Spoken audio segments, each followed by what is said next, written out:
Hey there everybody. The purpose of this video is to help you through p-value quiz number 1 from week 6's schedule page. So the trick with this one is the study's already been done. They've already collected data and given you a p-value. Your job is to make sure you know what the p-value means and which probability it applies to. So somewhere up above the... also let me take a timeout here. If anybody had a problem with this quiz or the other quiz, make sure you look back at the homework. I know I don't require it to be turned in, but essentially I walked you through this kind of stuff in those homeworks. So whenever you need more resources, Google's always an option, but a more direct option probably is going to your homework. So the null hypothesis, we were checking out rates of learning disability in hypertensive kids and non-hypertensive kids.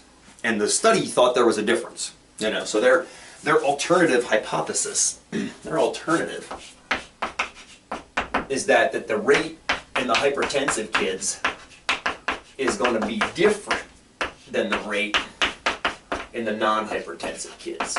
That's what they want to believe. But they're going to go into the study believing it's the same and then try to find a contradiction. If they can disprove the null at 95% confidence, that means you've supported the alternative. So what we're going to do is, these are the two probabilities we're going to figure out on the quiz, but keep in your mind at all points what that means. It means you've got a bell curve, or you can think of it as two bell curves. I think it probably makes the most sense to think of it as one bell curve for right now. And this bell curve is going to represent the differences in average between the two groups. So assuming that the two groups have arguably the same exact averages, the average difference should be 0. So there's your null curve, your null hypothesis curve. Your average difference should definitely be 0. So if we get data that lands close to here, they're arguably the same. If it moves too far to one side, one or the other has a significantly different one. We're only checking to see if they have the same rate versus different rates. This is a two-tailed test, but don't worry too much about that. Don't worry too much about that. I'm going to make it one-tailed because those are the ones we've been looking at in class so far. We'll talk more about two-tailed soon. So notice they got a p-value of 0.0002, which is 2/100%. That's pretty small. It's pretty small, all in all. So I'm going to draw that bad boy. Let's draw it somewhat to scale. And I'm going to put it all in one tail. I just rhymed like Dr. Seuss twice. Why, wasn't that nice? These are the jokes, kids. So here's your p-value. Here's your p-value, 0.0002, which you're going to parrot back to me as less than 5%, which is correct. So right away, you've learned that less than 5% something's different, and that is something is different. Something is definitely different there. It's off of this curve, right? It's off of this curve completely. It looks like it's on some other curve that implies there's a difference in averages. Good. But what I wanted you to make sure that you could read this statement. What's the chance that we got data that implies that there is different rates if we're assuming that there was no difference in rates? So when you hear that out loud, read it to yourself, or have me read it to you right now. You got data that implied the rates were different, but you were assuming that there was no difference. That's exactly what that number is. It's the chance you're on that curve. So the 0.0002, 2/100%, is that probability.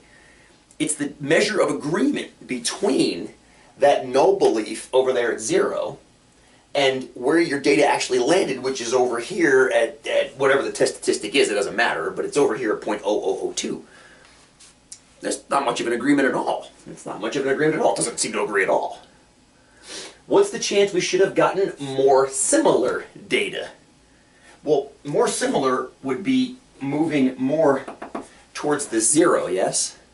And I even gave you a hint. I said it's the complement of the last one. So once you know that the first one's 2/100%, the other one has to be everything else that's there. So assuming the data were more similar, it should be moving closer to this, which is the data similar. So that's good right there. So there's your first two solutions there. The third, does it appear they have a different rate of learning disability? Well, yeah, that's what that tells you right there. It looks like it's too far away from that.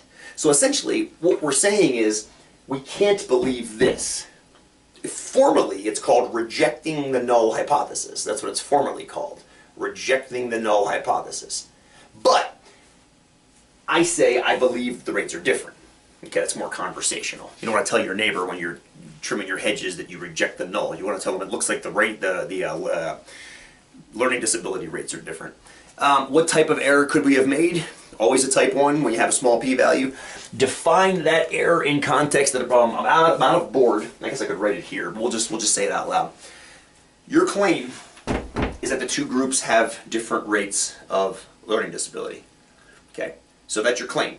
We're going to say the rates of learning disability are different, comma, when in fact they're not. That's the chance of the error. The error is they might not be different, but you're saying they are. So it's the probability, okay, of a type 1 error is 5%. That's the last one right there. And the reason it's 5% is any p-value to the left, that magical 5% cutoff is somewhere over here. Anything to the left of that cutoff is going to trigger an unusual difference. It's going to trigger a difference. So since you landed over here, you're like, okay, something's up. So my claim, learning disability rates are different. You might be wrong. They might be exactly the same, but you said they're different. That's the way to be wrong, and that's the contextual reporting of a type 1 error. So there you go. There's quiz number 1. We'll get to quiz number 2 here in a minute.